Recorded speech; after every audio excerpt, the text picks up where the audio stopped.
ይኸውልሽ እግዚአብሔር ያለው ነው የሚሆነው። የእኔ እናት እሷ ኧረ እንኳን እሷ ተረፈች፣ እንኳን እሷ ተረፈች እህቴ። ምን እሱ እኮ አውቀውም ሊሆን ይችላል እኮ የገጯት፣ አውቀውም ይሆናል በመኪና እንትን ያሏት።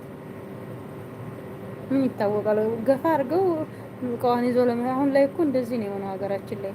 ዋናው የእሷ ህይወት መትረፉ ነው። ይሄድ ምን አባቱንስ እግዚአብሔር ያለው ነው የሚሆነው። የኔ ውድ አይዞሽ እሺ። ወጡን እየተወጣ ኋላ ይሸጥ ብያለሁ።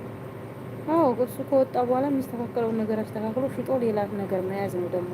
ይሄ እንደው የመንግስት ነክ ነገር እንትን ይላል፣ አስቸጋሪ ነው።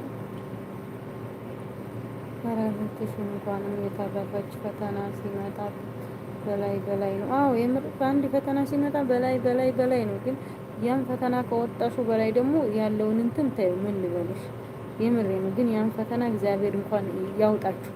እንኳንም እህትሽ ተረፈች። እንዴ እህትሽ ነፍስ በዛ በ50 ሺህ ብር ይገኛል እንዴ? አይገኝም እናቴ። እንኳንም ተረፈችልሽ እህትሽ።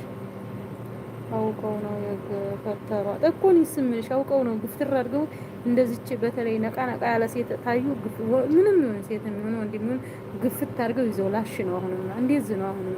አሁን ላይ እንደዚህ ነው ሀገራችን። መድኃኒት ቀረና ደግሞ በመድኃኒት ነበር እያደነዘዙ የሚወስዱት። አሁን ደግሞ በመኪና ነካ አድርገው በቃ እናቴ። ዋናው ወይ እግሯን ወይ እጇን ወይ ጭንቅላቷን ቢመቱብሽ ስንት ነገር ነበረው እህቴ።